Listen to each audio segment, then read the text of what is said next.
नमस्कार मंडळी, मी प्रतीक्षा पुन्हा एकदा आपल्या सर्वांचं आपल्या लंबोदर किचनमध्ये मनापासून स्वागत करते। तर आज मी तुमच्यासाठी घेऊन आले असा एक चमचमीत नाश्ता जो आपण उरलेल्या कणकेपासून बनवलेला आहे।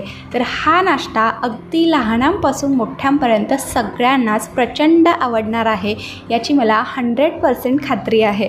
तर हा जर नाश्ता तुम्ही एकदा खाल्ला, अगदी लहान मुलांनी जरी खाल्ला तर ते बाहेरचे मॅगी पास्ता खाणं पूर्णपणे विसरून जातील। तर चला तर मग आता वेळ न घालवता आपण आजच्या व्हिडिओला सुरुवात करूया। जर तुम्ही माझ्या या चॅनलवरती पहिल्यांदाच आला असाल तर प्लीज लंबोदर किचनला सबस्क्राईब करा आणि व्हिडिओ आवडला तर लाईक देखील करा। तर आजचा हा चमचमीत नाश्ता बनवण्यासाठी इथे मी 1-2 चपात्याची उरलेली कणिक घेतले। तर आता यामधला आपल्याला एका चपातीचा गोळा घ्यायचा आहे आणि पोळपाटावरती अशा पद्धतीने हे पीठ लावून याची चपाती लाटून घ्यायची। तर याची घडी न घालता अशीच आपल्याला याची पातळ अशी ही चपाती लाटून घ्यायची। तर इथे मी एक पातळ अशी चपाती लाटून घेतलेली आहे। आता आपल्याला अशा पद्धतीने याचे अगदी पातळसर काप करून घ्यायचे। तर तुम्ही काप करायचे असेल तर काप करू शकता किंवा जर तुम्ही अगदी शेव पाडण्याचा जो साचा असतो, जी चकती असते, त्याने याची शेव देखील पाडून घेऊ शकता। तर इथे तुम्ही बघू शकता अगदी पातळसर याचे मी काप करून घेतलेले आहेत। आता ह्या ज्या पट्ट्या आहेत, हे जे काप आहेत ते आपल्याला बाजूला काढून घ्यायचे आहेत आणि अशाच पद्धतीने आपण दुसऱ्या चपातीचे देखील काप करून घ्यायचे आहेत। तर या प्रमाणामध्ये 2 चपातीच्या गोळ्यामध्ये आपल्याला 2 ते 3 जणांसाठी हा नाश्ता अगदी पुरेसा होतो। तर इथे मी सगळे याचे काप करून घेतलेले आहेत। आता आपल्याला हे पाण्यामध्ये उकळून घ्यायचे। तर त्यासाठी इकडे मी एका कढईमध्ये अगदी 3 ते 4 ग्लास इतकं पाणी गरम करण्यासाठी ठेवलेलं आहे।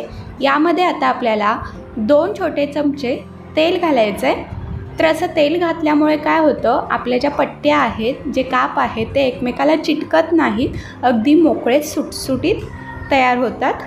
तर आता पाण्याला चांगली खळखळून उकळी आली की आता आपण जे तयार करून घेतलेले काप होते कणकेचे ते यामध्ये घालणार आहोत आणि अशा पद्धतीने हे चमच्याने आपल्याला मोकळे करून घ्यायचे आहेत। अगदी हलक्या हाताने मोकळे करून घ्यायचे। तर सुरुवातीला 1-2 मिनटं तरी गॅस मोठाच ठेवायचा आणि नंतर अगदी गॅस मध्यम करून 3 ते 4 मिनटं ह्या ज्या पट्ट्या आहेत त्या आपण पाण्यामध्ये छान अशा उकळून घेणार आहोत। तर इथे बघा एकूण 3 ते 4 मिनटं झालेले आहेत। तर ह्या ज्या पट्ट्या आहेत छान अशा शिजल्या गेल्यात। तर आता आपण हे लगेच एका अशा पद्धतीच्या चाळणीवरती ओतून घ्यायचं आणि यामधलं संपूर्ण पाणी काढून घ्यायचं। तर लगेचच आपल्याला यावरती थंड पाणी घालायचं आहे, जेणेकरून याचा जो चिकटपणा आहे तो कमी होतो आणि हे ओव्हरकुक होणार नाही। तर आता हे चमच्याने आपण अगदी हलक्या हाताने हे मोकळं करून घ्यायचं आहे। तर आता हे आपण पूर्णपणे थंड होण्यासाठी ठेवून देऊ, तोपर्यंत आपण फोडणीची तयारी करून घेऊया।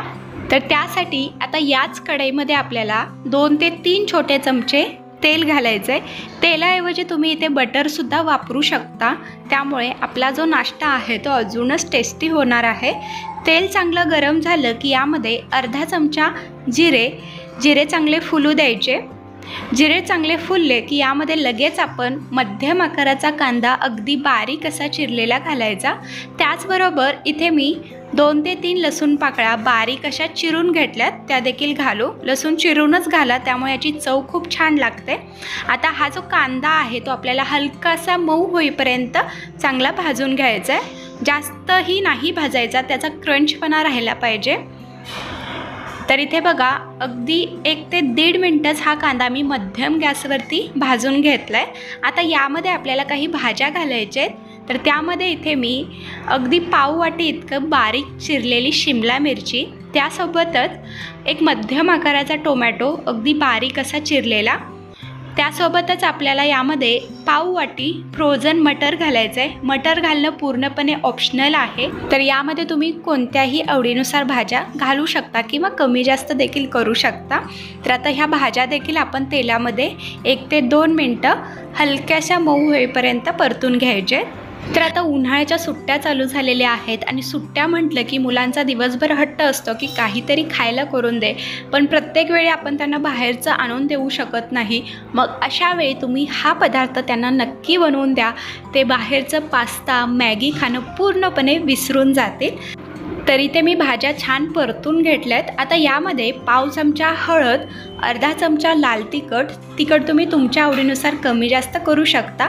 त्याचबरोबर चवीपुरतं मीठ घालायचं आहे. आता आपण यामध्ये आपला जो सिक्रेट मसाला आहे तो घालणार आहोत, तो म्हणजे मॅगी मसाला.